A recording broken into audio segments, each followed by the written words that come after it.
Halo semuanya, selamat datang di Rumah Jagoan Kancil. Buat kalian yang baru bergabung, perkenalkan aku Onta.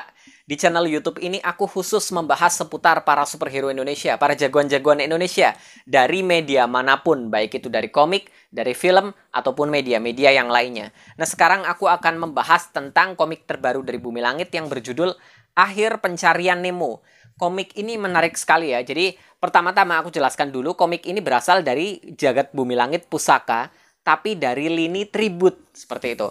Buat kalian yang belum tahu, Jagat Bumi Langit Pusaka ini adalah sebuah universe yang ada di dalam komik Bumi Langit. Jadi Jagat Bumi Langit Pusaka ini adalah komik tempat para karakter-karakter dengan desain yang jadul, dengan cerita-cerita yang klasik gitu loh. Jadi tempat karakter-karakter yang versi klasik seperti itu.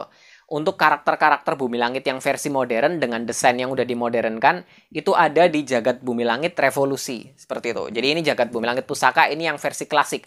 Tapi Jagat Bumi Langit Pusaka ini juga terbagi menjadi beberapa bagian. Yang pertama adalah komiknya ciptaan para komikus-komikusnya yang asli, yang terbit sekitar tahun 50-an, tahun 70-an, tahun 80-an, di yang itu. Jadi itu ada di dunia mereka sendiri, seperti itu. Lalu universe yang kedua adalah di Jagat Bumi Langit Pusaka yang baru. Jadi di Jagat Bumi Langit Pusaka yang baru itu ada komik Patriot Prahara, lalu komik Godam Putih Hitam, dan lalu komik Patriot Sri Asih. 3 komik ini tidak terhubung dengan komik-komik Bumi Langit klasik yang lainnya. Jadi ini berdiri sendiri dan katanya nanti akan ada komik-komik baru lagi di universe yang ini. Jadi bakalan nyambung lagi. Sementara itu komik yang ini adalah dalam lini tribute. Ya ini tribute. Jadi bisa dibilang ada di dunianya sendiri lah ya. Jadi komik ini dibuat oleh Jing, dibuat oleh komikus Jing sebagai tribut untuk Pak Hasmi. Sebagai tribut untuk Pak Hasmi. Pak Hasmi ini adalah kreator dari Gundala, Merpati, Maza, Sembrani, Pangeran Melar, Kartubi, Kalong, dan banyak sekali karakter lainnya. Termasuk Nemo. Loh, tadi aku bilang ini Pak Hasmi. Kenapa sekarang aku bilang ini Nemo? Jadi Nemo ini adalah karakter representasi dari sang komikus itu sendiri. Jadi Pak Hasmi memasukkan dirinya sendiri sebagai karakter ini di komik Gundala. Peran Nemo di komiknya ini adalah sebagai sahabatnya Gundala, sahabat Gundala yang sangat-sangat setia. Ada juga momen-momen humor dari dia. Mayoritas dari komiknya seingatku sih humor ya, tapi dia juga sangat-sangat membantu Gundala. Jadi komik ini dibuat oleh komikus Jing sebagai tribut untuk Pak Hasmi setelah Pak Hasmi meninggal pada tahun 2016 lalu. Jadi komik ini cukup emosional buat yang tahu sejarahnya ya. Jadi komik ini dibuat pada tahun 2016 waktu lalu. Komik ini didesain lumayan fancy ya. Jadi sampul depannya seperti ini, sampul belakangnya seperti ini. Ini pinggirannya. Dan ini sebenarnya hanyalah sampulnya saja. Jadi komik ini memiliki sampul seperti ini. Sampul. Cover aslinya hardcover. Seperti ini, mewah sekali desainnya. Aku suka banget. Kelihatan mewah banget.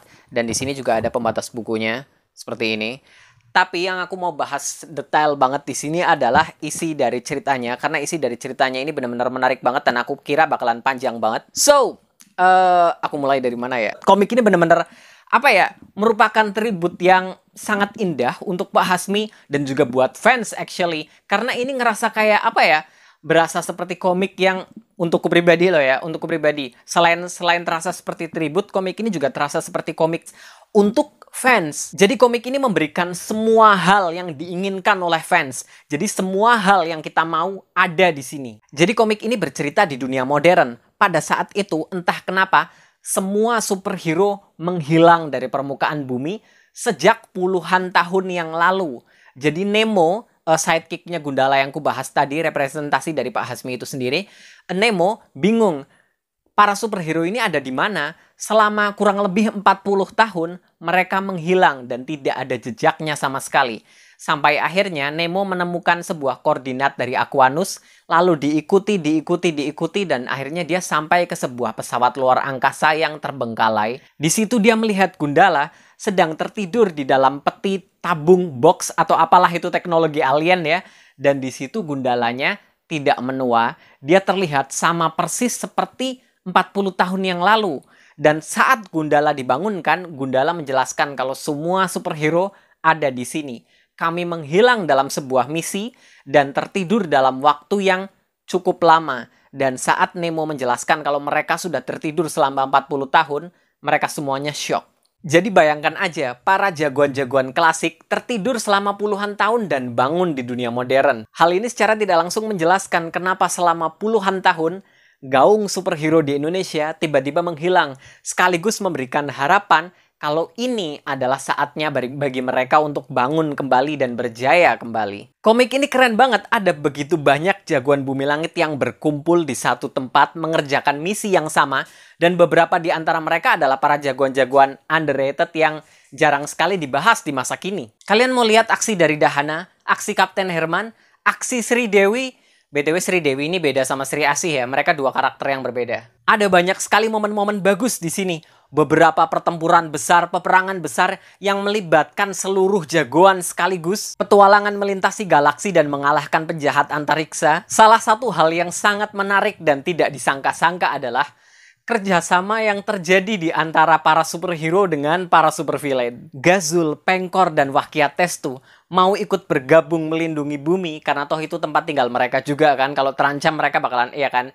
Dan akhirnya mereka bekerja sama. Kerjasama antara para Adisatria dengan para Adi Durjana. Sebuah momen yang aku yakin pasti sempat dimimpikan oleh para penggemar. Pasti kalian para penggemar sempat kepikiran karena aku yakin bukan cuma aku yang suka sama para penjahat ini. Buat kalian yang udah lama ngikutin channel ini, pasti kalian tahu kalau aku lebih suka sama supervillain daripada superhero. Anyway, mereka akhirnya kerjasama.